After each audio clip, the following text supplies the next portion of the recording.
El problema es cuando las papas están calientes, cuando las cosas se presentan, el tomar las decisiones en los momentos en que existen las dificultades o hay que regularizar situaciones que aparentemente son normales, pero que en el fondo están incubando problemas que no se los ve en la superficie, pero que cuando se presentan realmente nos vuelven a llamar la atención y nos demandan una reflexión sobre el grado de capacidad que tenemos para poder evaluar con prontitud y de la manera más preventiva posible hechos que se están produciendo al interior de los sistemas. Y hay varias maneras de abordar el tema. Las crisis financieras van, digamos, de la mano de los ciclos económicos. Es decir, mientras nosotros no logremos estabilizar los ciclos económicos o tener un entendimiento mucho más certero de la vigencia de esta realidad que viene desde antes de que se escriba la Biblia, la verdad es que vamos a seguir viviendo con crisis fiscales, con crisis financieras, con crisis de balanza de pagos o con crisis de diversa naturaleza. Esa es la riqueza de la economía, la volatilidad intrínseca que tiene dentro de sí y la dificultad que tenemos quienes nos hemos dedicado a esta rama de tratar de comprenderla. El mundo cambia, las circunstancias y los instrumentos son diferentes, y en el caso del sector financiero hay la esencia del ser humano siempre afecta notablemente a estas actividades. La codicia mueve muchísimas de las decisiones que van consolidándose a lo largo del tiempo en la política monetaria y en los sistemas financieros. Las investigaciones que se han hecho sobre estos acontecimientos son enormes. Las aportaciones de distintos profesionales son realmente muy significativas y hemos ido aprendiendo a lo largo del tiempo que desde el punto de vista de política económica no hay una escuela de pensamiento pura que nos dé una solución definitiva. Por ejemplo, cuando se produce la crisis de 1930, que se inicia con la Primera Guerra Mundial y que se cuestiona al famoso patrón oro, el sistema económico descansaba en la versión, yo diría, clásica de la economía, una economía de mercado que tenía poca regulación y que tenía normas muy estrictas de comportamiento. Cuando se produce la Primera Guerra Mundial, pues uno de los paradigmas del sistema de patrón oro se rompe con la necesidad de financiamiento de la guerra y la obligación que nacen en los bancos centrales de emitir moneda sin el respaldo de oro o sin mantener la paridad que debían mantener entre el oro y la cantidad de dinero que emitían. Esa crisis que arranca en 1914 tiene un largo proceso de incubación y termina en 1930 con la Gran Depresión, que lo único que hace es confirmar que el modelo que se estaba siguiendo no podía mantenerse y había que revisarlo.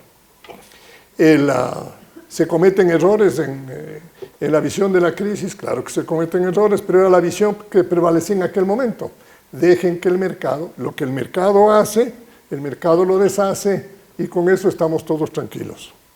La verdad es que cuando se produce la crisis, la desesperación por el daño que tiene, obliga a repensar sobre la utilidad de una teoría económica como la clásica y nace una visión o una versión que modifica parcialmente a la estructura clásica y es el keynesianismo. Y dice, no, cuando hay problemas se requiere la presencia del Estado de manera temporal para que no deje que sea la mano milagrosa del mercado la que resuelva, sino que el Estado pueda entrar a regular aquellos sectores de la economía en donde se ve que hay ineficiencias o que hay imposibilidades de que se puedan resolver en un tiempo que sea social y políticamente aceptable.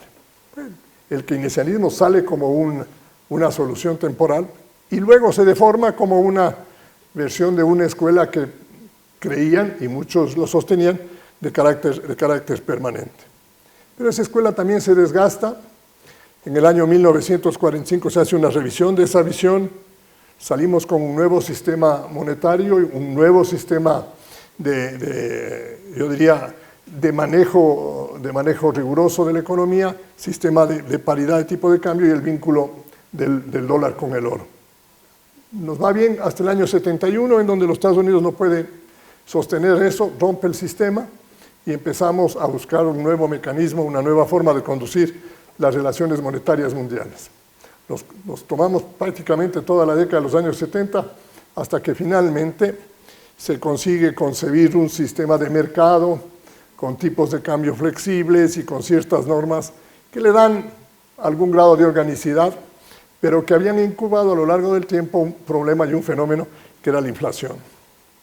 En el año 1979-1980, en Estados Unidos había un proceso inflacionario demasiado alto, insostenible, y entra la nueva versión de arreglo de los problemas, que es el ajuste monetario cuando las condiciones no pueden resolverse por la vía fiscal. Y ahí el sistema de la Reserva Federal entra con un apretón de tasas de interés, que es histórica, llega la tasa de interés en el mercado casi al 20%, el Fed lo hace de una manera bastante rápida, se ocasiona una recesión profunda, hay quiebras de empresas, una situación muy tensa en la parte económica de los Estados Unidos, pero encuentran una solución y desde 1982, 83, hasta prácticamente el año 2000, hasta el año 2019, 2020, la inflación desaparece del calendario normal de temas que tenía la política económica en el mundo. ¿Por qué? Porque se consiguió restablecerla, digamos, primero dignificarle al Banco Central, darle poder, empoderarle al Banco Central y hacerle una institución creíble que actuaba de una forma absolutamente profesional y podía predecir con, yo diría, debida anticipación la presencia de ciclos de esta naturaleza. Pero en estas idas y venidas, llegamos hasta el año 2008 y se nos vuelve a presentar la crisis. Habíamos acumulado internamente problemas muy serios. Desde el año prácticamente 83-84, sin intervención de los bancos centrales, los márgenes de intermediación o los márgenes de las tasas reales de interés van cayendo a lo largo del tiempo. Y luego, obviamente, en esas condiciones se produce la incorporación de China al mercado internacional, un país superavitario enorme con gran cantidad de recursos, y la globalización, se abre un poco más el mundo, se intercambian de mejor manera las relaciones económicas y obviamente aparece una cantidad de dinero superior a la que se tenía prevista, que va obligando o que le va llevando al sistema financiero a incurrir en errores de cálculo de los riesgos que estaban asumiendo y se emiten lo que podríamos decir en un argot ecuatoriano hipotecas chimbas. Hipotecas chimbas que en términos cuantitativos no tenían un valor muy grande, eran menos del 5% del portafolio de los bancos, pero que fue, digamos así, la gota que rebasó el vaso y que demostró que al interior del sistema se había creado mecanismos paralelos de lo que le llamamos los shadow bankings o bancos escondidos que estaban fuera de todo tipo de regulación, que se habían sobreapalancado y que tenían una estructura de riesgos que era imposible de poderla cubrir. Pasamos del año 2007, 2008, 2009, con la experiencia de 1930, las autoridades dijeron, aquí no vamos a permitir otra vez que se repita lo que se produjo en 1930 cuando el banco que se llamaba Bank of the United States, que era un banco privado, que era un banco de inmigrantes y judíos, que tenía un peso relativamente pequeño en Nueva York y que tenía más o menos 500,000 de clientes, pues no tuvo liquidez para poder enfrentar un momento de estrés en el mercado. Y las autoridades dijeron, déjenle quebrar, que aquí no va a pasar nada. No va a pasar nada, pues se llevó un montón del sistema financiero y se dio paso a la gran depresión que todos conocemos. En el 2008 lo tenían presente las autoridades monetarias del mundo y lo que hicieron es, un ratito, preferimos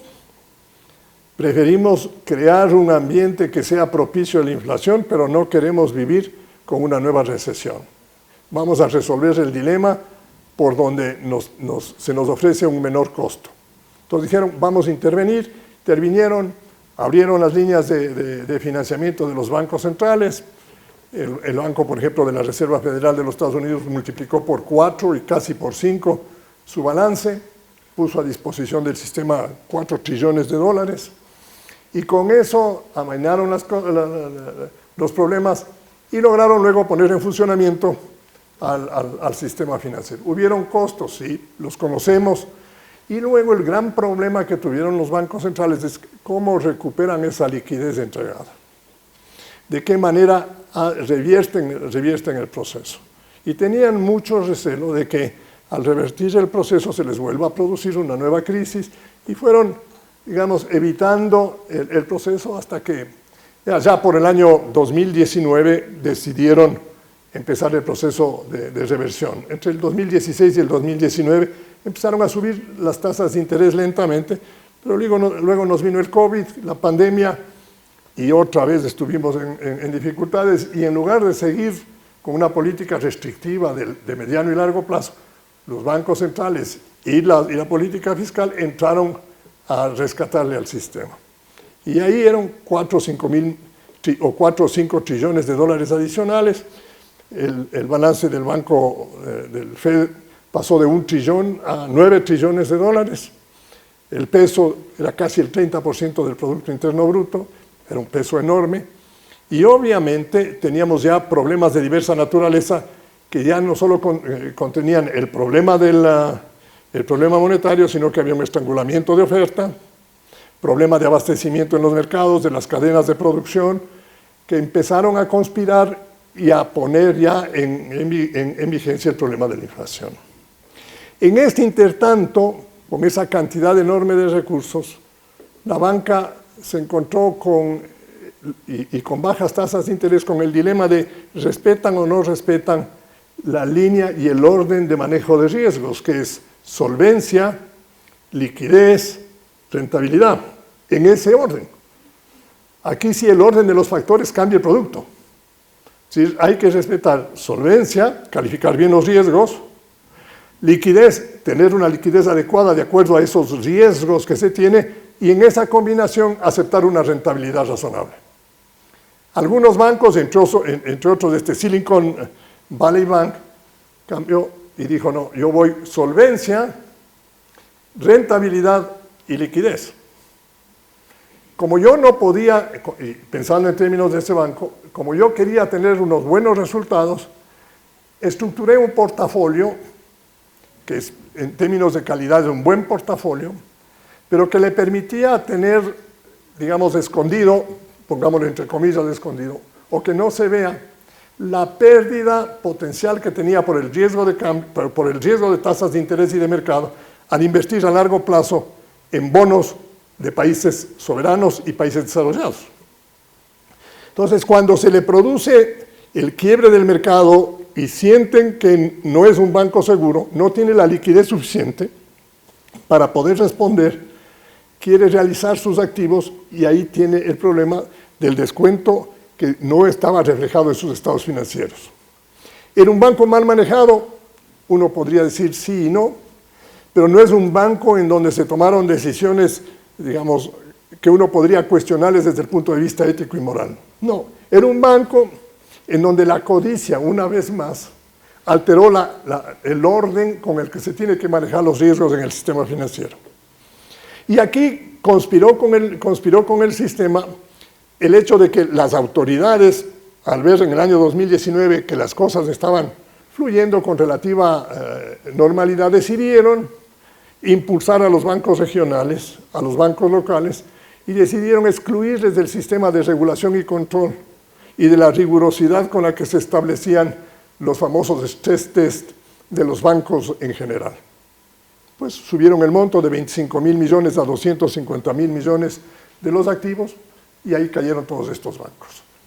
Entonces, En el caso que estamos hablando, nos encontramos con que, uno, hay efectos reales que ocasionaron la presencia de una inflación que ocasiona a su vez el rompimiento de todo un proceso de mantenimiento de tasas bajas. Dos, tenemos un periodo largo de enorme liquidez en donde se emite deuda en cantidades realmente importantes y deuda soberana que llega en el momento actual a representar 100 trillones de dólares y que es adquirido en su gran mayoría por el sistema financiero y que de acuerdo con las normas de Basilea se lo registra a su valor de compra y no a su valor de mercado. ¿Por qué? Porque se supone que ese banco, por la fórmula solvencia, liquidez, rentabilidad, tiene los recursos suficientes para poder sostener esto a vencimiento y no lo va a necesitar para transacciones de tesorería. Es la norma de Basilea. Yo creo que aquí ya tenemos por lo menos una primera interrogante que va a salir a raíz de esta crisis, la sostenibilidad de las normativas discriminatorias de regulación y control financiero. En el Ecuador lo tenemos exactamente igual. Tenemos un grupo de instituciones intermediarios con una normativa y otro grupo con otra normativa, cuando los riesgos son exactamente los mismos. El problema es que uno no le puede dar preferencia en el trato de manejo de riesgos a ningún tipo de intermediario, ni grande ni pequeño, por el tamaño con el que se maneja, sino por el tipo de riesgos que está asumiendo. Y esa es una de las, creo yo, una de las conclusiones que saldrá de esta crisis. Lo segundo es que en el sistema actual es muy difícil sostener que a la crisis financiera uno le puede dejar que siga, digamos, desarrollando su proceso sin que se corten las expectativas destructivas que nacen de ella. Y aquí interviene otra vez la banca central y los gobiernos. Y claro, para unas visiones de política económica resulta contraproducente, es decir, para quienes sostienen la tesis de que el mercado puede arreglar las cosas y debe arreglar las cosas, todo tipo de intervención en el mercado no es recomendable. Hay en el medio la posibilidad de que se creen bolsas de riesgo moral que puedan determinar una conducta de manejo de riesgos inadecuada y propiciatoria de nuevas crisis en el futuro. ¿Cuál es la ventaja que estamos viendo en el momento actual? Es que en el momento actual se castiga a los manejadores de los intermediarios financieros. Es decir, hoy día las autoridades les han dado una cobertura, y ahora es una cobertura total, a todos los depositantes que están bajo el sistema, sobre la base de encontrar que se calmen esas expectativas o esas reflexiones como la que decía Pablo al iniciar esta charla, ¿no? Era que me cuenten antes para salir yo de este banco. Y bueno, ¿y a dónde te vas? ¿Cómo sabes que el banco número 2 no está con otro problema? ¿O cómo sabes que el banco número 3, en donde tú estás buscando, el problema es mucho más complicado? Porque el tema del manejo de confianza es un tema que va vinculado con la percepción que tenemos de que las instituciones en las cuales nosotros estamos confiando son viables y que los sistemas de regulación y de control están funcionando. Y cuando se producen estos elementos se quiebra esa percepción y se dan lo que vemos en los mercados, ¿no? Caen las bolsas de valores, gente que se acerca a retirar dinero en los bancos que creen que son los más proclives a eso, y la intervención de los gobiernos y de los bancos centrales. ¿Cuál es, en definitiva, el mensaje que uno puede tener de todo este tipo de eventos? Uno, saber valorar la dimensión del problema. En el caso que estamos viviendo, yo creo que el problema es de una dimensión razonablemente menor de la que vivimos en los años 2008-2009. Creo que es un problema focalizado, creo que es un problema que puede tener solución en un plazo razonable y con daños menores. Sin embargo, ¿van a haber daños en la economía? Por supuesto que se van a haber daños. Pero uno puede apreciar por las primeras informaciones que se vienen de la corrección del problema, de que y voy a poner el caso del Silicon Valley Bank, que lo acaban de recomprar a un costo que le va a representar al sistema de la Reserva Federal cero y que le va a representar un costo del 100% a los accionistas de ese banco. Porque quien lo acaba de comprar, lo acaba de comprar con valor patrimonial de una.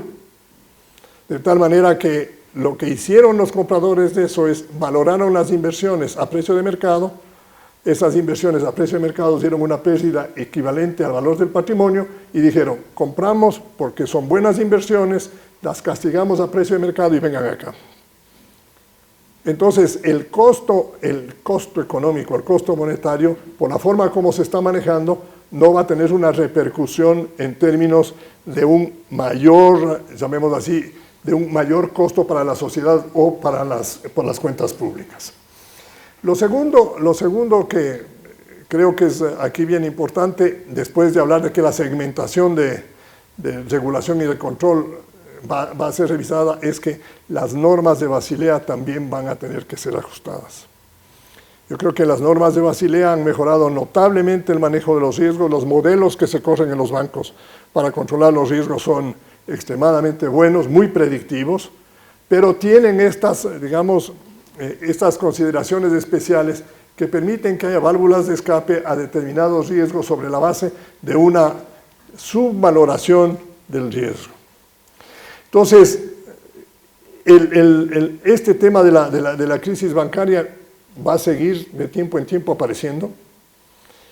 Lo que nosotros necesitamos es tener una capacidad de monitoreo cada vez más cercana para que el impacto sea menor, que podamos construir herramientas que hagan que las pérdidas que se producen por este tipo de eventos estén focalizados en las instituciones y las personas que manejan esos riesgos de una manera inadecuada y no se transmitan a la sociedad en general, que creo yo que es el elemento central. Dicho esto, yo simplemente concluiría no sé si ya me pasé también, yo concluiría mi intervención, si más allá de los daños que estamos viendo en la parte local, yo no le veo problema de contagio en el sistema financiero ecuatoriano. Sí tendremos mayores dificultades en el flujo de financiamiento de la economía ecuatoriana, los flujos van a estar mucho más restrictivos, a costos mayores porque los riesgos se van a elevar como consecuencia de toda esa circunstancia y la liquidez que existe en el mercado se va a concentrar en aquellos países y en aquellos instrumentos donde uno sienta que verdaderamente el riesgo está bajo un control sustantivamente más riguroso del que se ha dado a lo largo de los últimos años.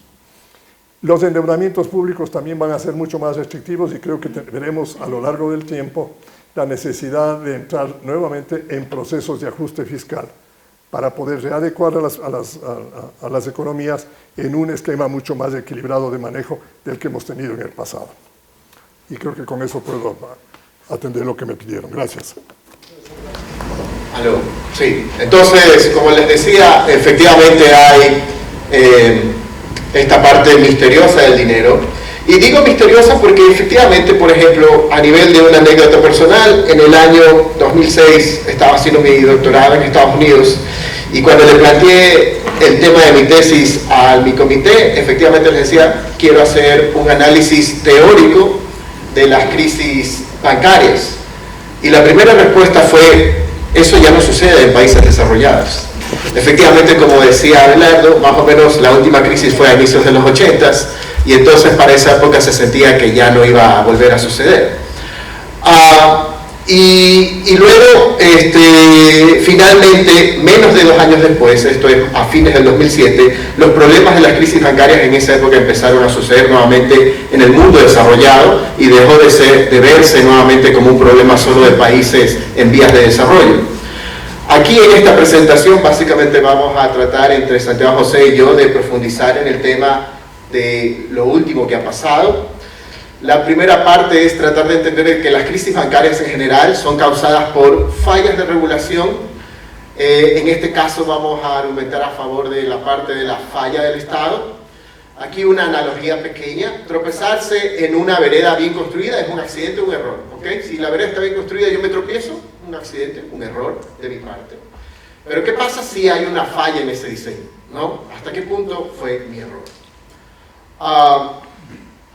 Luego, vamos a ver algunos detalles de esta crisis bancaria. Actualmente los bancos que estuvieron mayormente en problemas efectivamente son el Silicon Valley Bank, el Signature Bank, también han de haber escuchado las noticias del First Republic, pero ese fue rápidamente solventado por las autoridades de Estados Unidos. Aquí ustedes pueden ver también que más o menos en cuanto a la magnitud, ¿no? Ven el número de quiebras en las barras, ¿ok? En el eje vertical de la izquierda y luego en el eje vertical de la derecha los totales de depósitos que representaban cada banco. La peculiaridad de la crisis de este año es que entre el Silicon Valley Bank y el Signature Bank solamente estamos hablando de más de 250 billones en depósitos. Para que tengan una idea, acuérdense que el PIB de Ecuador es 100 billones, ¿no? Entonces, de eso estamos hablando. Y aún a pesar de esto, son bancos medianos de Estados Unidos. También para ponerlo en perspectiva, obviamente, más o menos los activos totales de la banca de Estados Unidos son aproximadamente 24.000 billones. O sea, esto solo representa más o menos un 1% de todos esos activos. Ok, entonces, ¿por qué es importante? Porque efectivamente desde el 2008-2009, desde esa última crisis, esto ha venido a pasar y aparentemente, como decía un poco Pablo Lucio, nos cogió a algunos de sorpresa, no a todos. Aquí también está otra manera de ver en perspectiva lo que acabó de suceder, ¿no? Ustedes tienen aquí las 10 fallas bancarias más grandes de los últimos 20 años y ustedes ven que efectivamente el Signature Bank y el Silicon Valley Bank están entre los más grandes y el más grande es del 2008, Washington Mutual, en términos de activos y depósitos, ¿no? Entonces, por eso es relevante preguntarnos por qué sucedió esto de acá. En la parte que yo les voy a enfatizar es la parte de por qué sucedió inicialmente, ¿ok?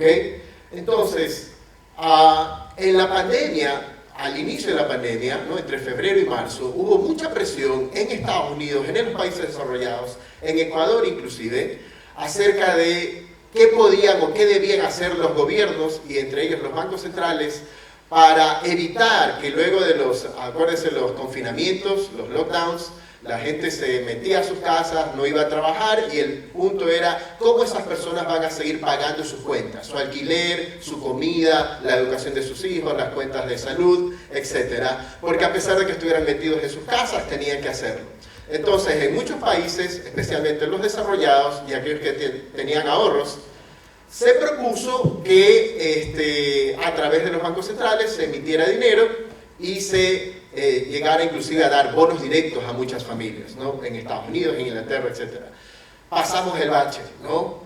Pero acuérdese que un gran dictum de la economía es que no hay tal cosa como un almuerzo gratis. O sea, lo que es sorprendente es que la gente haya pensado que la enorme cantidad que señaló, por ejemplo, Abelardo en cuanto a cómo aumentó el balance de la Reserva Federal, que ya lo vamos a ver a continuación, aquí hay cifras, de que a pesar de ese aumento hayamos pensado o esperado que no nos iba a costar nada, que iba a ser gratis poder mantener a la gente en sus casas y a la misma vez haberlas mantenido alimentadas, pagando todas las cuentas, pagando el alquiler, pagando la educación y todo lo demás. No, siempre hay un trade-off en la economía.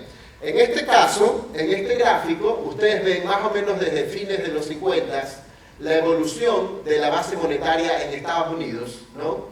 Y ustedes ven, aquí está, básicamente para que tengan una perspectiva, desde los 60 hasta el 2005-2006, el aumento fue bien lento y gradual, ¿no?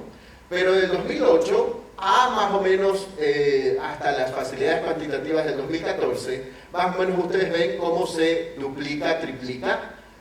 Efectivamente, luego del 2016 al 2019 ven el descenso o la contracción de la que habló Abelardo, de que las autoridades gradualmente trataron de volver a deshacer lo que habían hecho anteriormente, gradualmente, y luego viene la pandemia, y miren ese aumento vertiginoso, vertical básicamente, ¿no? Comparado con todos los otros aumentos. Aquí hay algo pequeño, pero no es de la misma magnitud, ¿no? Para que tengan una idea, de 4.000 a 8.000 básicamente.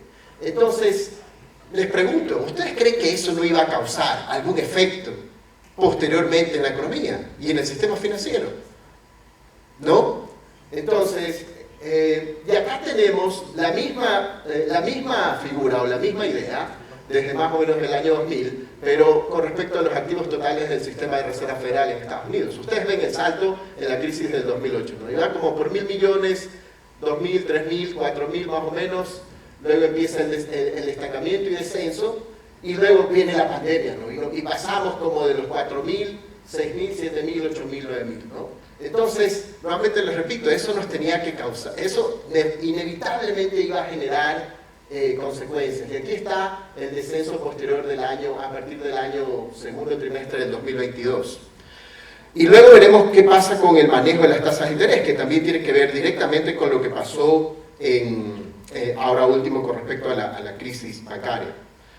Aquí está un poco el argumento de que todo ese enorme aumento de liquidez en el sistema financiero aumentó el crédito. Entonces, pónganse en esta como una cadena de razonamiento. Viene la pandemia, se aumenta la liquidez a cantidades que nunca antes se habían aumentado en el mercado norteamericano y en el mercado de muchos países desarrollados.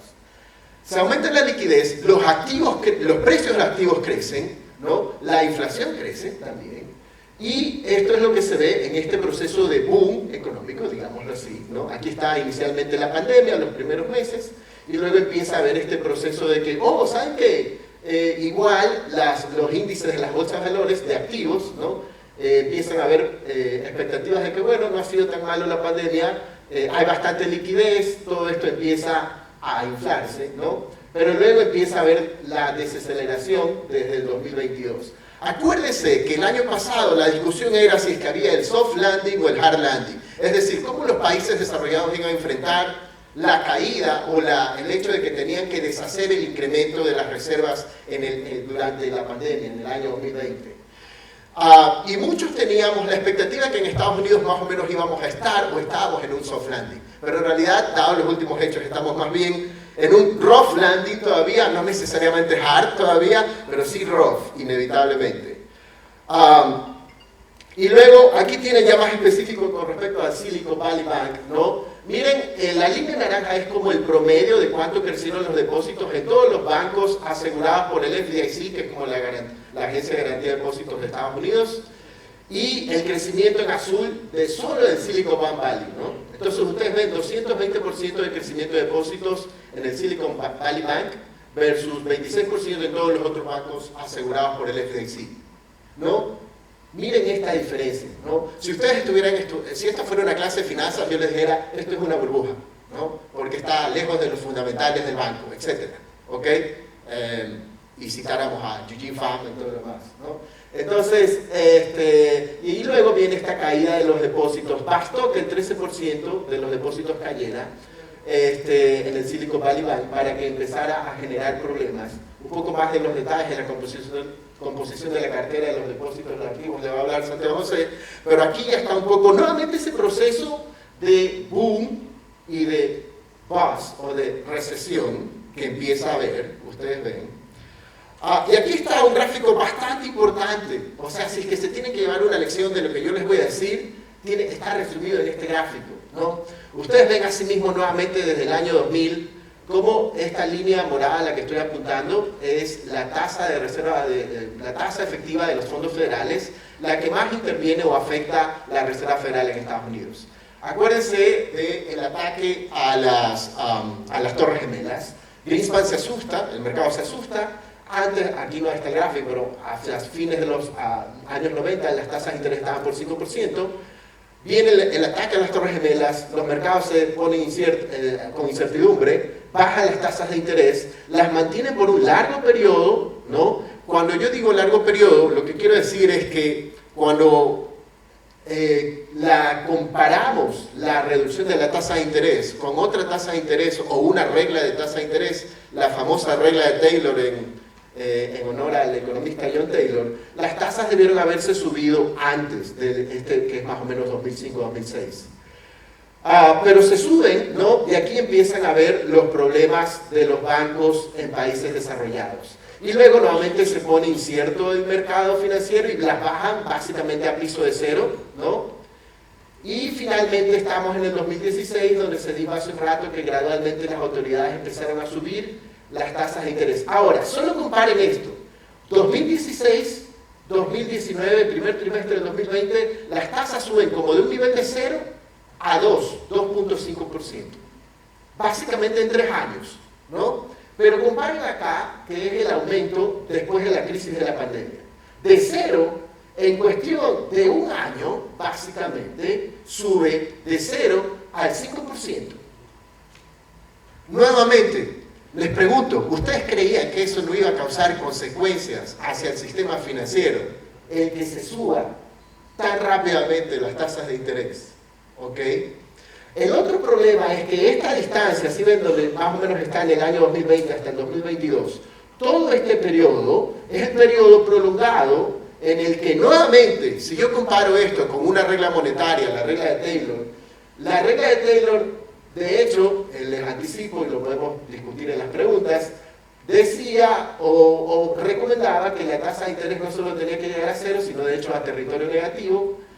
Y ustedes dirán, oh, wow, la tasa de interés negativa, la tasa nominal negativa. De hecho, esto es algo que Milton Friedman propuso en su programa para estabilidad monetaria en los años 60. Pero el tiempo que tenía que estar en el territorio negativo no era muy largo, no más de un trimestre. Luego a subir y empezar a subir a niveles ya positivos hacia fines del 2020, inicios del 2021, de manera más gradual. Pero eso no fue lo que pasó. Durante más tiempo del que debió estar, las tasas de interés estuvieron en niveles de 0, en el piso, y en ese sentido se siguió echándole dinero e inflando la burbuja de activos. En este caso, acuérdense que uno puede interpretar que la primera señal de alarma fue el hecho de que las criptomonedas primero subieron enormemente y luego a partir del año pasado empezaron a colapsar rápidamente. Uno de los bancos que se menciona aquí, el Signature Bank, de hecho tenía más o menos el 25% de sus depósitos eran criptomonedas, ¿no? Entonces también algunas malas decisiones financieras de estos dos bancos en particular también son lo que señala que al haber manejado mal el riesgo tuvieron problemas de solvencia y no liquidez. Y eso es importante porque precisamente el año pasado, y luego le doy la palabra a Santiago José, el año pasado, justo el que ganó el premio Nobel, Douglas Diamond, bien ganado, tiene este famoso modelo donde creo que el mayor valor de ese modelo está acerca de explicar por qué los bancos existen. Y la razón que él da es básicamente porque nosotros, los agentes económicos, demandamos liquidez. Así como demandamos bienes, así como demandamos bienes de consumo de capital, también demandamos liquidez. Y los bancos nos proveen liquidez. Más allá de la visión clásica de ser intermediarios entre ahorristas e inversionistas. Y en ese sentido, ese es el valor fundamental de ese modelo. Pero en ese mismo modelo se señala o se predice que las corridas pueden pasar no necesariamente por el manejo de riesgos de un banco, sino por el tema de que los rumores de los clientes que se asoman a la ventanilla del banco a retirar repentinamente. Estas crisis no son el reflejo de eso, no siguen ese proceso. Siguen un proceso más bien de que el lado de los activos de los bancos colapsó y aún si se mantuviese la misma tasa de retiros de los bancos normales, ellos no pudieron responder ante ello. Pero lo que además pasó fue que efectivamente los depositantes empezaron a retirar cantidades enormes porque estos depositantes eran grandes, como Peter Thiel, que tenían millones depositados y cuyos depósitos no estaban plenamente asegurados. Les dejo hasta allí, muchísimas gracias, espero sus preguntas. Creo que está funcionando bastante bien porque Abelardo nos dio una visión grande, amplia de las crisis monetarias. Pedro se ha enfocado un poco más en el tema monetario, crisis financieras. Pedro se ha enfocado un poco más en el tema monetario de los últimos años que ha llevado. Yo en cambio voy a profundizar sobre ya el tema de SBB como el ejemplo paradigmático. Si bien ese primer gráfico que señor Pedro es importante, uno puede preguntarse cuál crisis bancaria. Solo hemos tenido dos bancos en Estados Unidos que han fallado. Credit Suisse también estaba en problemas y parece que algunos pequeños regionales también están entrando en problemas ahorita en Estados Unidos, pero en términos de número de quiebras no se compara con lo que sucedió en 2008-2009, pero en volumen de activos SBB tuvo un crecimiento, como tenemos en el gráfico anterior, de 220% en 2 años. Es un crecimiento de depósitos gigantesco. Y justamente la razón para este crecimiento, ¿y por qué en SBB? Bueno, SBB tiene un modelo de negocios bien particular. SBB está basado en la costa oeste. Básicamente sus clientes son empresas de tecnología o de salud, startups, movidas por, fondeadas por capital de riesgo. Y como vimos, la burbuja que causa esta gran expansión monetaria, dadas las circunstancias de la pandemia, dada que teníamos un encerrón, lockdowns a nivel mundial, la gente haciendo teletrabajo, uno de los sectores a los cuales se canaliza este dinero es justamente el sector de la alta tecnología. Y en este gráfico podemos ver justamente Nasdaq. Aquí tienen 3 índices de bolsa: Nasdaq 1, el SP en azul arriba, el SP500 en la mitad en verde, y en morado el Dow Jones Industrial Average, que es más empresas de, pensaríamos, industriales, producción tradicional. Pero se dispara el Nasdaq. Cuando si viéramos un poquito más hacia atrás, la tendencia era al revés. Nasdaq estaba en una tendencia de crecimiento menor que las otras 3. Entonces, la gran cantidad de dinero nuevo que entra a la economía norteamericana durante la pandemia, principalmente se canaliza hacia el sector de tecnología y salud, y SBB es uno de los beneficiados por estos. Alrededor de 44%, estos según los datos del mismo SBB en los filings que hace a su regulador, el SEC, alrededor de 44% de las empresas que cotizan en bolsa de salud o tecnología que son fondeadas por capital de riesgo son clientes de SBB. Es decir, no tiene un portafolio de clientes diversificado en ningún sentido. Esto va a ser bien problemático cuando veamos el momento, qué pasa cuando ya tienes la corrida bancaria. Es decir, la mayoría de personas son fundadores de empresas de tecnología y healthcare, salud, que se conocen entre sí y se siguen en Twitter, y esa parte va a ser bien importante. Como Pedro nos decía, la respuesta del gobierno federal es subir las tasas de interés para tratar de frenar la inflación. Es un incremento en tasas de interés brutal. En un año sube de prácticamente 0 a 5%.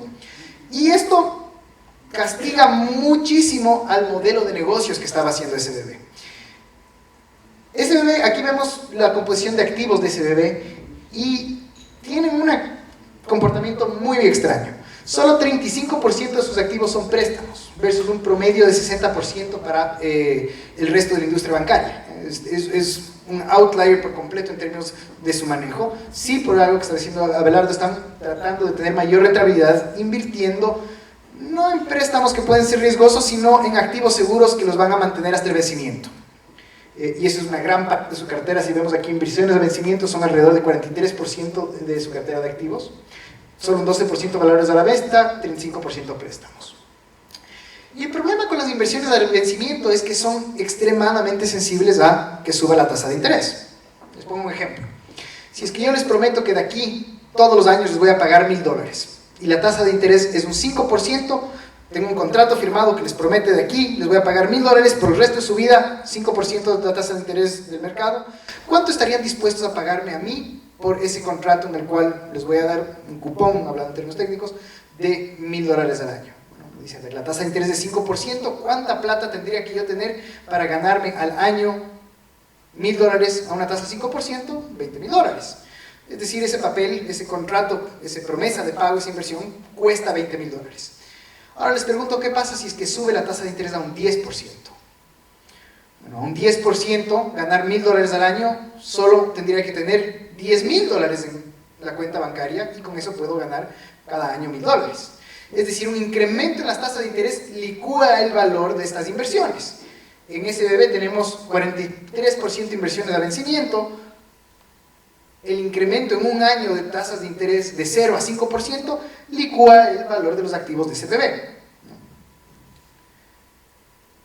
Ahora, todos sabíamos, o deberíamos haber sabido, al menos había una buena idea que cuando las tasas de inflación están empezando a subir a un 5%, ya tienes un debate de si esto es transitorio, son los shocks de la oferta, o en realidad sí se debe al sector monetario, hay una alta posibilidad de que las tasas de interés suban. La mayoría de bancos tomaron acciones para cooptar este riesgo, rebalanceando básicamente su portafolio de activos. SBB no hace nada.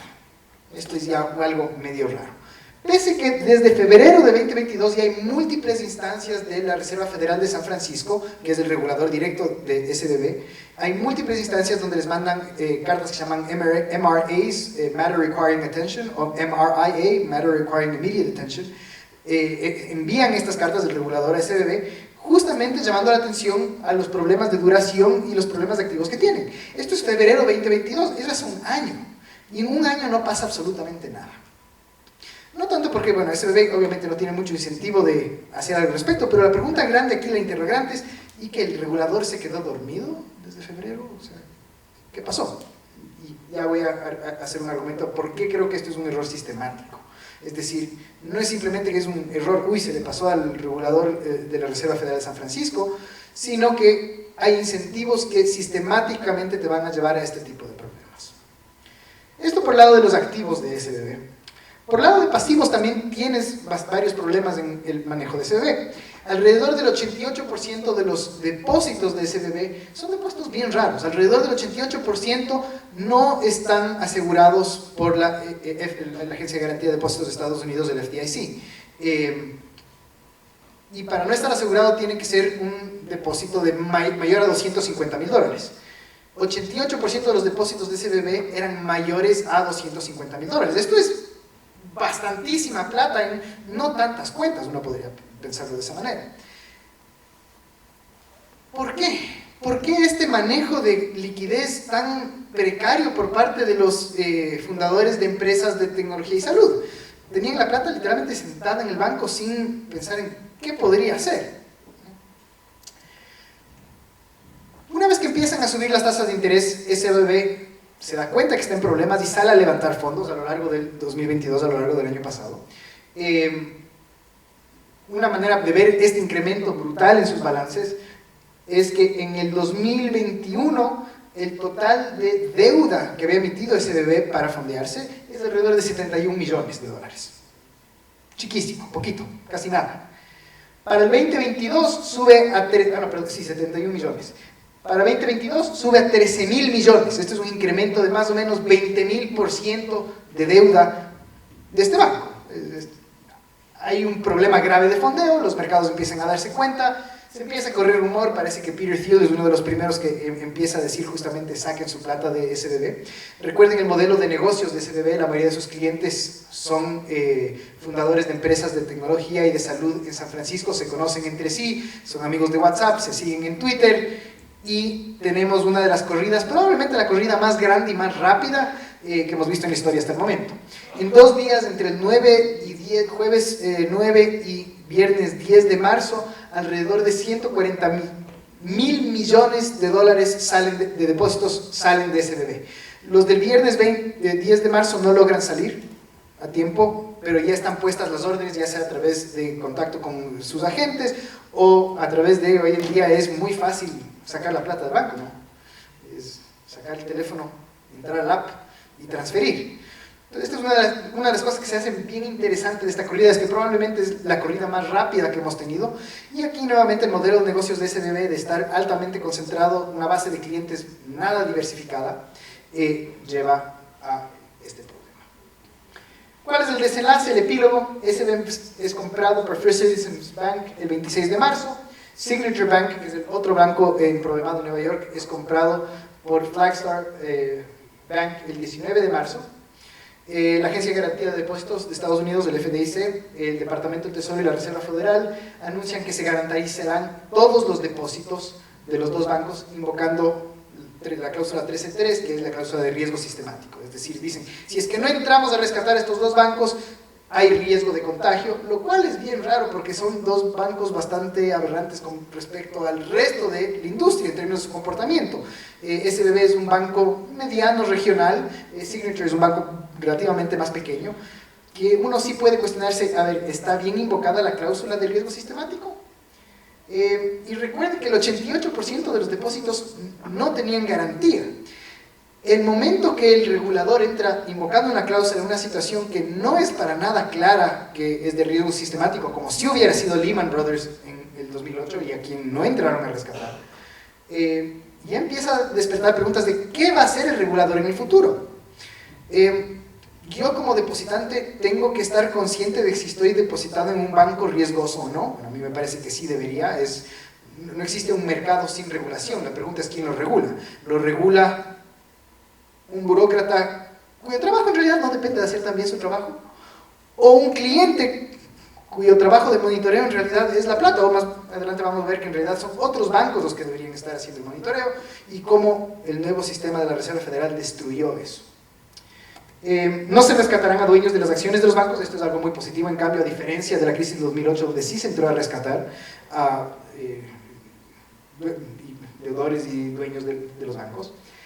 Y bien importante, no es para nada una corrida tipo Diamond DB, una corrida donde simplemente el que una persona vaya a sacar, ¿o han visto Mary Poppins? El que una persona vaya a sacar implica que el otro va a sacar y de repente el banco no tiene suficiente dinero. No es ese tipo de corrida. Esta es una corrida porque el banco sí es insolvente. Signature y SVB ya eran insolventes probablemente a mediados del año pasado y estaban en situación. Lo cual también lleva preguntas de ¿y el regulador? Aquí podemos ver, para ver simplemente el comportamiento clásico de una burbuja. Este es el precio de las acciones de SVB, que se disparan desde el 2020, un incremento de 220% en depósitos. Uno podría esperar esto, justamente el precio se dispara, y después ya, empezando en 2022, empieza a caer. Entonces, ya el mercado sabía que algo estaba pasando, antes de que los reguladores, algo está pasando. No vamos a apostar a que este banco va a seguir creciendo a la misma tasa. ¿Cuál es para mí el culpable de todo esto? Y yo sí le pongo la culpa, no de que SVB en sí haya fallado, pero sí en el aspecto sistemático. Cualquiera puede cometer un error, pero cuando la vereda está mal construida, como decía Pedro al principio, y siempre encontramos que nos tropezamos en esa misma vereda, una vez, otra vez, hay algo mal en el diseño. Desde el 2008 vivimos con un sistema operativo que nunca se ha intentado en los Estados Unidos. Otros países sí han jugado con un sistema que se llama un sistema de piso. Antes de eso teníamos un sistema de corredor. El sistema operativo es lo que destruye la capacidad de monitoreo entre bancos, que probablemente es el canario en la mina de carbón, ¿no?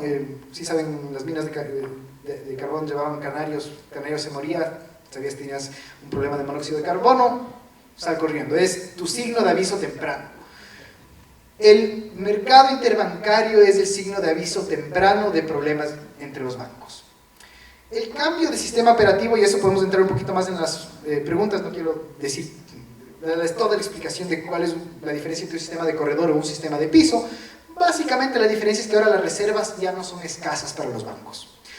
Ya no son escasas al punto que la Reserva Federal paga interés sobre las reservas que guardan los bancos en la Reserva Federal. Esto hace que ya no tenga que salir a pedir prestado a otro banco de un día para otro para mantener mis requerimientos de encaje y de liquidez. El nuevo sistema destruye por completo este mercado interbancario, y no solo eso, también lleva un cambio en la composición de los activos. Esta es una parte para mí bien interesante. Cuando la Reserva Federal te paga dinero como banco por tener plata depositada en la Reserva Federal, el incentivo, al margen, el incentivo marginal cambia de, a ver, con cada dólar que hago, en el sentido de intermediación bancaria, ¿doy préstamos o dejo la plata guardada? Préstamos tiene un alto riesgo, hay morosidad. Dejo la parte guardada, gano poco, pero es seguro. Y podemos ver eso clarísimamente simplemente en este gráfico desde el 85 hasta el presente. Tenemos un corte fuerte aquí en el 2009, en donde el porcentaje de activos, préstamos, cae básicamente esto está en el lado izquierdo, de alrededor de un 67% en el punto más bajo, alrededor de un 52%, ahora está estabilizándose en un 60%. mientras que la cantidad de cash, de efectivo, de reservas que mantienen los bancos, se dispara. Es decir, el cambio de sistema operativo de la Reserva Federal tiene un efecto, un efecto permanente en la composición del portafolio de activos de los bancos. Pero la parte más importante de la que iba antes es que destruye también el mercado interbancario. Ya no hay series hasta el día de hoy del mercado interbancario, son series descontinuadas. Podemos ver aquí el total de los préstamos interbancarios desde el 75, vemos que tiene un crecimiento relativamente secular, que crece a una tasa relativamente constante, hasta que vemos 2008 se desploma por completo. Ya no hay tanto préstamo interbancario. ¿Y por qué hago yo tanto énfasis en el tema de préstamos interbancarios? Bueno, yo monitoreo a mi banco, pero soy economista, sé leer un balance y me meto a ver qué está haciendo mi banco. No todo el tiempo, una vez al año, ¿qué será? No tengo tanta disciplina. Como cliente no tengo tanto incentivo. ¿Quién sí tiene incentivo para monitorear a otros bancos? Otros bancos. ¿Por qué tiene un incentivo? Porque si es que le estoy prestando plata, especialmente a corto plazo, de hoy para mañana, ¿cómo estás? Quiero ver cómo estás. Y si es que veo que otro de los bancos no te empiezan a prestar, eso me da un signo de que alguien está diciendo, bueno, no le voy a prestar algo que no debería ser tanto riesgo de hoy para mañana. ¿Qué está sucediendo aquí? El mercado interbancario, hay bastantes modelos y también hay bastante literatura sobre esto. El mercado interbancario cumple una función de monitoreo entre bancos. El cambio de sistema operativo, al eliminar por completo el mercado interbancario, hace que ¿quién es el único que está revisando balances de los bancos y viendo qué pasa? El regulador, que no tiene los incentivos ni la información para actuar a tiempo y de la manera adecuada. Mientras que un banco ve que otro banco está en problemada y ¿qué piensa? Codicia, oportunidad de hacer dinero. Voy a hacer un short, voy a apostar que este banco va a quebrar. Lo cual, ¿a qué te lleva? Te lleva a que bancos que no son saludables, bancos que destruyen riqueza, es decir, bancos insolventes, salen del mercado antes de que puedan crecer un 220%.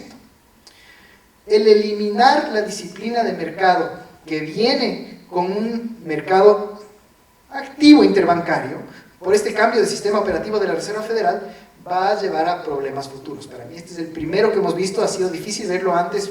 En una era de tasas de interés igual a cero es bastante difícil ver este tipo de problemas, pero, y esta es una hipótesis que estoy lanzando, no yo, algunos otros también, si es que es verdad que el sistema operativo nuevo, al eliminar el mercado interbancario, reduce el rol del monitoreo, y el monitoreo interbancario no es un buen sustituto, o más bien dicho, la regulación del regulador no es un buen sustituto del monitoreo descentralizado entre los bancos que sucedía en este mercado, vamos a ver más problemas en el sector financiero tipo SVB. No necesariamente problemas de contagio, pero sí problemas donde no se descubren a tiempo los males errores. Solo para ponerles un poquito en perspectiva esto, y cerrar con esto, las famosas pruebas de estrés, que es verdad, la administración de Trump cambió los límites de las pruebas de estrés para que sea mucho más laxo el sistema en términos de pruebas de estrés, pero igual, aunque SVB hubiera caído dentro de estas pruebas de estrés, en el 2002 se hicieron 3 pruebas de estrés a los bancos que entraban, las más rigurosas. Las pruebas de estrés que se hicieron en el 2022, cuando la misma Reserva Federal se supone sabía que iba a subir tasas, era un máximo de incremento de tasas del 2%. Como vimos, las tasas subieron de 0 a 5% en un año. Es un caso que la mano derecha no sabe lo que está haciendo la izquierda. O sea, por un lado, la Reserva Federal sube las tasas del 0 al 5% y por otro lado, en las pruebas de estrés a los bancos, solo les somete a un incremento de hasta el 2%. Las otras 2 pruebas de estrés que se hicieron es la posibilidad de una recesión tremenda o una recesión leve, en cuyo caso el tema de tasas de interés, el supuesto es que baja a 0. Es decir, el regulador nunca probó una situación que el mismo regulador está creando. Así causa un poquito de chiste, está muy serio ya. No, pero seriamente es... El mismo regulador sube de 0 a 5, pero no hace pruebas de estrés en el 2022 de, bueno, por si acaso probemos esto. No podemos depender solamente de regulación centralizada. Sí la necesitamos, Pero la regulación descentralizada que te provee el mercado interbancario y el monitoreo que viene de la mano no puede ser reemplazada por un regulador. No funcionan los mismos tiempos, no funciona con los mismos incentivos y no tienen la misma información. Entonces, por eso para mí, sí, ya entrando más en el DSBB, es clarísimamente una falla. No es un modelo Diamond the Big, no es una corrida aleatoria porque un día alguien se despertó y dijo, voy a sacar mi plata hoy, y después otro le hizo caso y se fue en reacción en cadena. SBB era insolvente gracias a una política monetaria extremadamente laxa que se canalizó hacia el sector de tecnología por las condiciones especiales de la pandemia, y gracias al sistema operativo de la Reserva Federal, el sistema de piso que elimina el mercado interbancario, no hay nadie más, solo ¿quién podrá salvarnos? Solo el regulador. No hay nadie más que esté viendo qué está pasando con el balance, lo cual hace que SBB pueda crecer en un periodo de 2 años 220% y causar un problema tan grande para tan poco, como le digo. Es decir, solo quiebran 2 bancos, pero si lo vemos en total de activos, es comparable con toda la crisis de 2008. ¿Cómo puede ser que llegue a ese tamaño? Ahora estamos en una estación en la cual el mercado interbancario ha desaparecido. ¿Y hacia dónde vamos? Y tal vez para lanzarnos hacia la conversación, ¿hacia dónde vamos cuando el regulador dice que voy a garantizar todos los depósitos? Ya vimos que eliminaron el rol de monitoreo de otros bancos. Al garantizar todos los depósitos, ¿qué pasa con el rol de monitoreo que tenemos los depositantes? Y con eso les dejo la pregunta en el aire.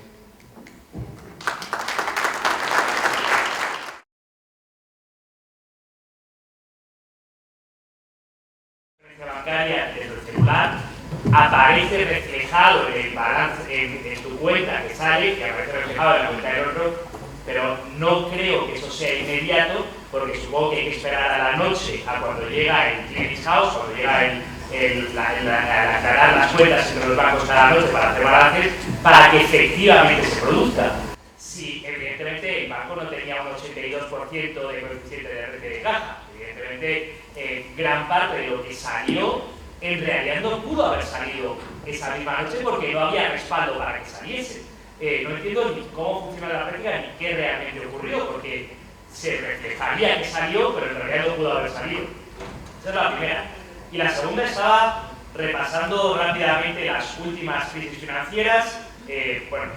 Algunos estando aquí hemos vivido 2008, antes de 2008, 99, crisis de bolsa, antes del 99, crisis de créditos de finales de los 80, antes la crisis de los 70, es decir, es evidentemente cíclico.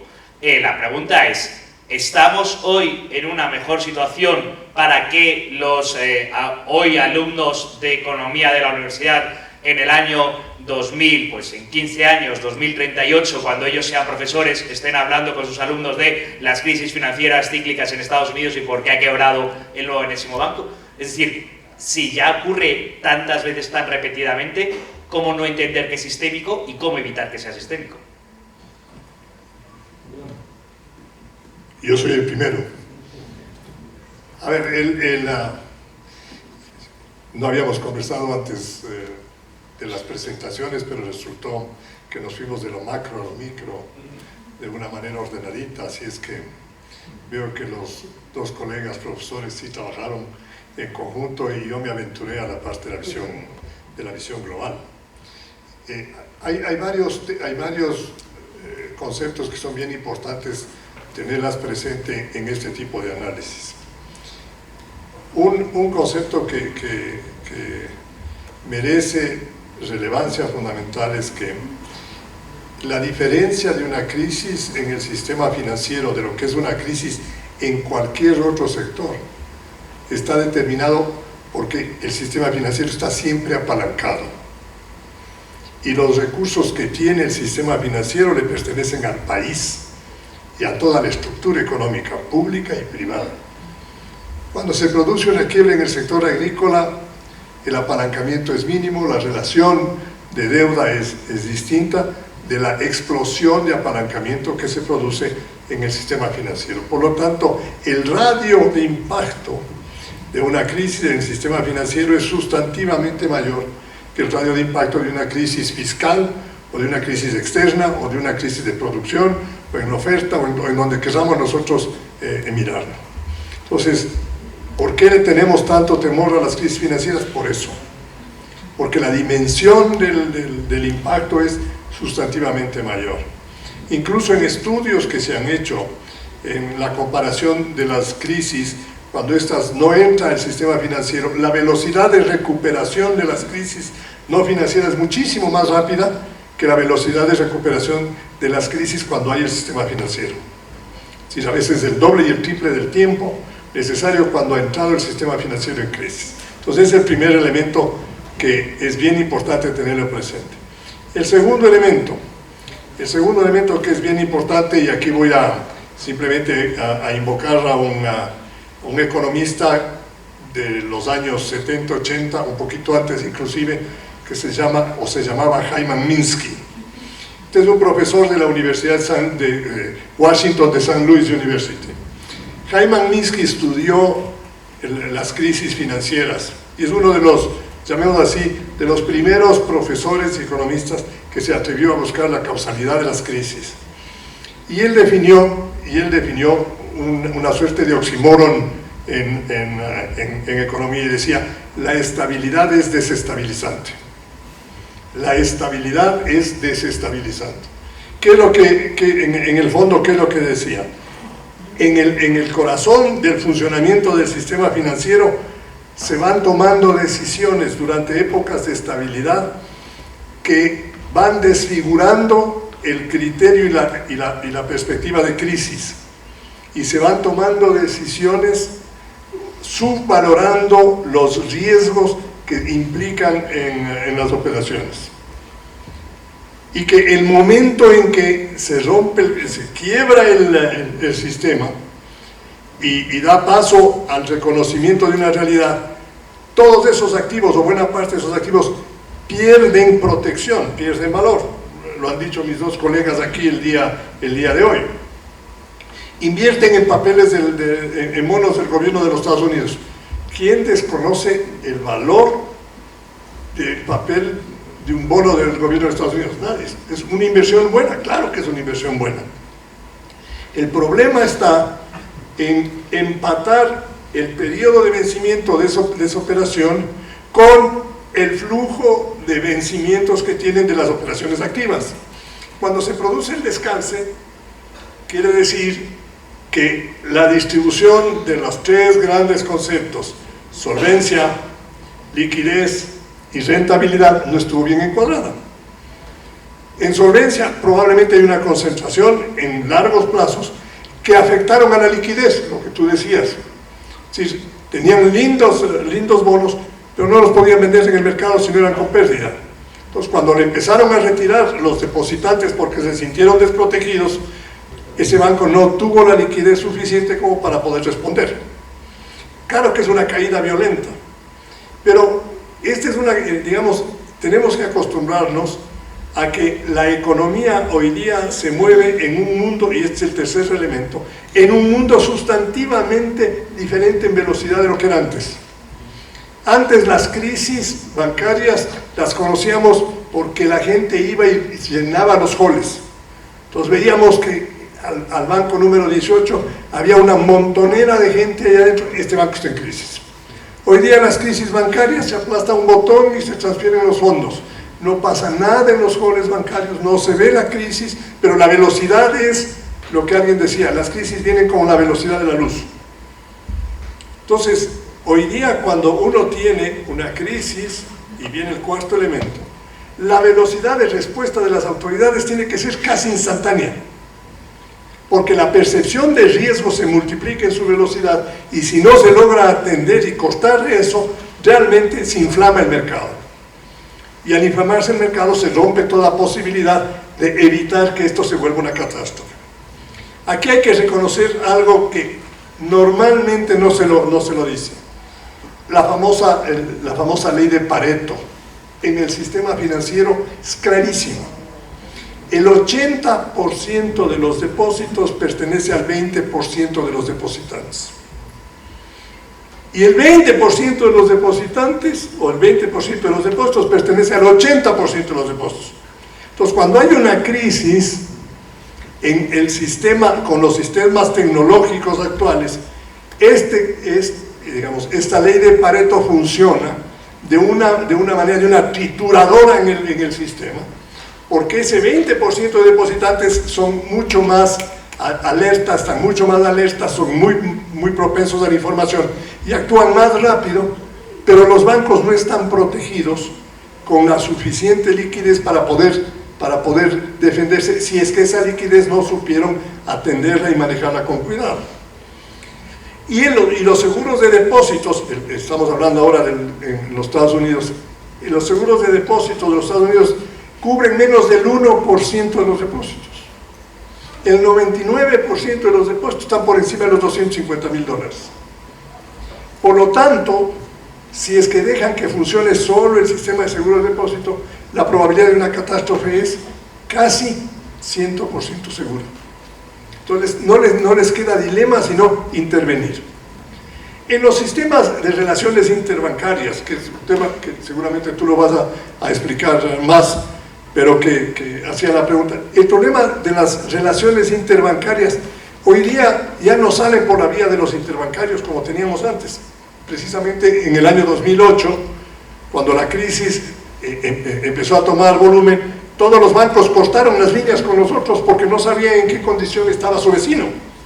Entonces dijeron, oye, no te presto ni en 24 horas porque no sé si las 24 horas se me convierte en una inversión de plazo indefinido o irrecuperable. Entonces hoy día jugamos con otro tipo de figuras, hacemos las transferencias que tú dices, pero esas, digamos, son operaciones que todo el tiempo las tenemos registradas. Y hay cuentas de los balances que se los ve con absoluta claridad en dónde están esos fondos. El famoso floating que conocemos, el floating bancario. Es parte del negocio de los intermediarios, es decir, si el uno transfiere de un banco a otro, se toma un tiempo adicional en hacer la compensación para, digamos, aprovechar de ese floating la compensación con todas sus transacciones. Que eso es problemático, yo no lo creo. Pero que eso también hay que cuidarlo, sí, porque también el rompimiento de estas normas puede hacer que uno llegue a entendimientos tesorería a tesorería para cubrir deficiencias por la vía de este tipo de transacciones. Gracias Abelardo. La verdad yo me alegro mucho de no ser cliente de haber sido cliente del Silicon Valley por la razón sencilla que no hubiera tenido la capacidad de aplastar el botón en el celular para transferir mi dinero. ¿Sí? Yo si hubiera ido al banco a hacer fila a ver si me daban algo, yo hubiera perdido evidentemente. ¿Sí? Otra pregunta, por favor. Dale.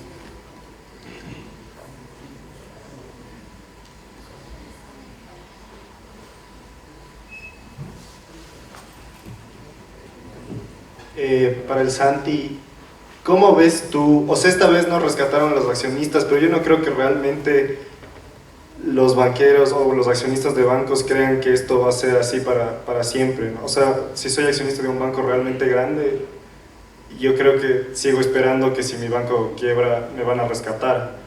Y la otra es, ¿hay alguna salida de que el FDIC, o sea, como mencionaban, solo el 1% de depósitos están asegurados, pero en la práctica el 100% de depósitos están asegurados? ¿Qué salida le ves a la impopularidad tal vez de no asegurar a todos los depositantes? Y volviendo, perdón, a la primera pregunta sobre los accionistas, ¿crees que tiene sentido imponer responsabilidad extendida a los accionistas de bancos? Y si es viable. Eso, gracias. Santi, creo que es para ti. Hagamos respuestas contundentes. Sí, para ser contundente, no meterme en toda la historia del FDIC, que es bien interesante. El FDIC nunca fue hecho como un seguro. Hasta la palabra seguro era para evitar la palabra garantía. El FDIC, el propósito fundamental en 1933, cuando pasa con el Glass-Steagall Act, que Roosevelt por si acaso no estaba a favor, el propósito es para que las personas vuelvan a confiar en los bancos y depositar nuevamente. Habías tenido corridas masivas en el 29, están viendo cómo hacemos que se recupere la confianza en el sistema bancario, pero no es con la idea de garantizar depósitos en caso de que el banco falle. Son metas macroeconómicas las que tiene. El FDIC te crea riesgo moral, no me cabe duda, no me parece que hay mucho que argumentar. La pregunta es si es que vale la pena aquello que causa. A mí me parece claramente que no, porque lleva comportamiento riesgoso. ¿Hay maneras de no garantizar, pero sí dar más confianza a los depositantes? Sí. Entonces, uno de lo que dices es mayor responsabilidad de accionistas de bancos. Una de las cosas que justamente el FDIC lo que reemplaza es double liability, no sé cómo se dice en español, double liability que tenían los accionistas de los bancos. Básicamente tú tenías que poner hasta el valor de las acciones que tú tenías aparte para los depositantes en caso de que el banco fallase. Creo que esas son las dos preguntas, ¿no había otra? Sí. Por favor, dale. A propósito, solo quería mencionar una cosa, ya que se le ha mencionado mucho al amigo Peter Thiel, que aparentemente es amigo de todos. A Peter Thiel, digo, se le ha mencionado mucho, ¿sí? Al inversionista, aparentemente digo, es amigo de todos. A mí la verdad, sí me hubiera parecido normal que en una circunstancia como esta, el amigo Thiel pierda algo.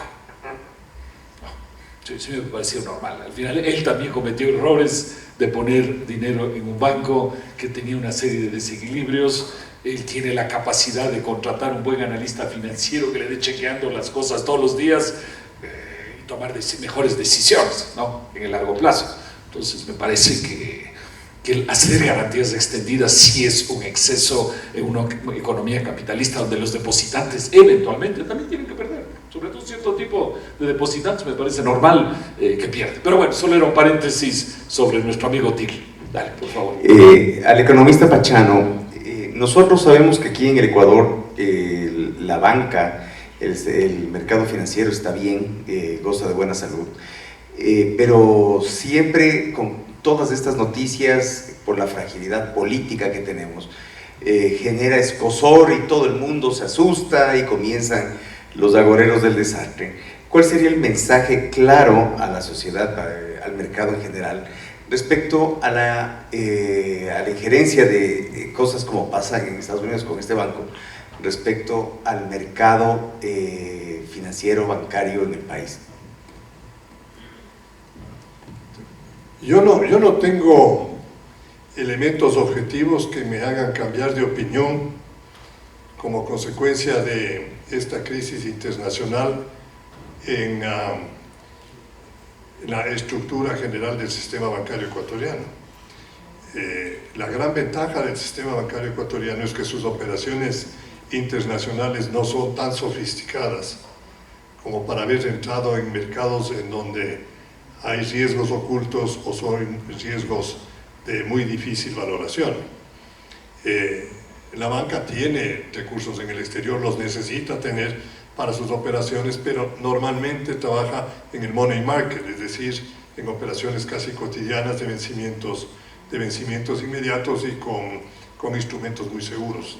Entonces, desde el punto de vista de relación de la banca de manera directa, no tengo absolutamente ningún temor de lo que le pueda ocasionar a la banca esto. Lo que sí tengo temor es que como consecuencia de toda esta crisis o de toda esta serie de circunstancias, las relaciones económicas en el mundo van a agudizarse más y van a ser más difíciles para los países emergentes. El manejo de riesgos va a estar concentrado más en aquellos mercados en donde les puedan dar mayor seguridad a los bancos de tamaño mediano y grande. Y el proceso de la crisis también va a hacer que se concentre más riqueza y más transacciones en la banca grande que en las bancas medianas y pequeñas. Y de hecho estamos viendo ahora que lo que ocurre con estos bancos, el Silicon Valley y los otros bancos, es que los depositantes sacan de estos bancos y ponen en los bancos grandes. ¿Sí? Hay una transferencia de un mercado mediano y pequeño que se le quería cubrir, que se le quería proteger y que al final terminó con un resultado absolutamente distinto. Entonces, para el Ecuador Creo que el problema va a ser los flujos financieros, públicos y privados. Creo que vamos a tener más restricciones en el año 2023 de lo que estábamos esperando. Consecuentemente vamos a tener menor liquidez disponible para prestar, vamos a tener costos de intermediación financiero más altos y un mercado de captaciones mucho más intenso, más competitivo. Entonces yo lo que vería es que nuestras tasas de interés van a mantenerse altas o con tendencia al alza. Inclusive no me llamaría la atención que trabajando en el margen algunos bancos puedan llegar a tener operaciones con margen negativo. Lo que habrá que ver es si es que en el promedio pueden mantener márgenes positivos, pero en el margen, pero en la parte marginal sí pueden llegar a tener transacciones que a uno le parezcan que son financieramente irracionales, pero que son desde el punto de vista de manejo de liquidez muy necesarias. Entonces, para concluir, yo le diría, en términos del sistema, creo que no tenemos una preocupación mayor. No tenemos supervisión buena. En la superintendencia de bancos, el deterioro cualitativo de la superintendencia de bancos es enorme. Hemos perdido lo que habíamos ganado a lo largo de muchos años, y esto sí puede tener efectos posteriores, porque cuando la banca no está debidamente supervisada o regulada, da paso a lo que ya vivimos en los años 90 o fines de los años 90, en donde la administración se toma riesgos excesivos. Pero para el Ecuador como país yo sí creo que esto sí va a ser un motivo más de menor posibilidad de expansión económica. Gracias, Abelardo. Última pregunta, Diego. Disculpen por el tiempo. Gracias. Para Pedro, una pregunta relacionada con lo anterior. ¿Cómo ves tú, y por eso digo relacionada con lo anterior, lo atractivo que se vuelven las tasas actuales en el Ecuador, que en bancos grandes supera el 8% al año, con una inflación que bordea el 3%, es decir, tienes una rentabilidad real positiva en el Ecuador, frente a la realidad de los Estados Unidos, que aún con el incremento de tasas, que como veíamos están bordeando el 4 o 5%, la inflación es más alta que eso?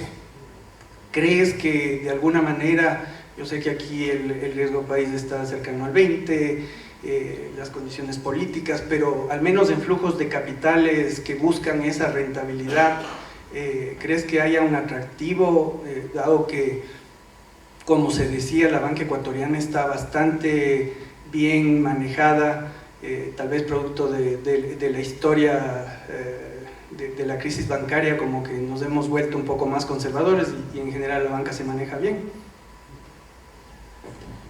Gracias. Veamos los antecedentes. En periodos en que las tasas de interés en Estados Unidos estuvieron en niveles de cero antes de la pandemia, antes del 2007, no vimos esos influjos enormes. Yo considero que efectivamente hay razones objetivas para estar tranquilos con respecto a la estabilidad bancaria aquí en Ecuador, además de que efectivamente, como señalaba Abelardo, las extensiones o las relaciones interbancarias de Ecuador hacia afuera no están en estos sectores bien de derivados financieros complejos, y eso por un lado nos protege, pero debido a eso no veo efectivamente, y lo que tú mismo señalabas, por temas de índole institucional y macroeconómico, de que Ecuador, aún en este escenario, como tú bien señalas, de que las tasas de interés reales son positivas comparado con los mercados internacionales, no veo que el influjo que venga de dinero sea suficiente para contrarrestar lo que Abelardo señaló hace un rato, de que las condiciones financieras, tanto para el sector público y bancario, privado, va a estar difícil durante este año en Ecuador. Entonces, por estos temas de riesgo de inestabilidad política, de transición de gobierno abrupta, todo ese tipo de cosas que se están reflejando en los últimos días en el riesgo país del Ecuador, Porque, por ejemplo, en esta misma relación que tú haces de intereses nominales en Ecuador menos inflación, y decimos, oh, es positiva, cuando tú descuentas el riesgo país, salimos más negativos que internacionalmente, ¿no? Entonces, ahí viene el problema, porque para invertir desde el exterior hacia Ecuador, tenemos que inevitablemente tomar en cuenta el riesgo país, no solo la inflación local. Y al hacerlo, entonces salimos lamentablemente en contra y siguen siendo más rentables los mercados de afuera y más seguros sobre todo. Entonces, en ese sentido, parecería que se abriría esa ventana, pero no lo veo así que vengan. Lo que sí puede pasar es que ciertos actores ecuatorianos mismos, gente que de repente tenía su dinero en Estados Unidos, digan, no, acá creo que voy a tener un rendimiento más alto, y quizás no transfieran todo, solo una parte, perdón. Entonces no veo que por temas de riesgo país vengan influjos externos contundentes a Ecuador en esta coyuntura.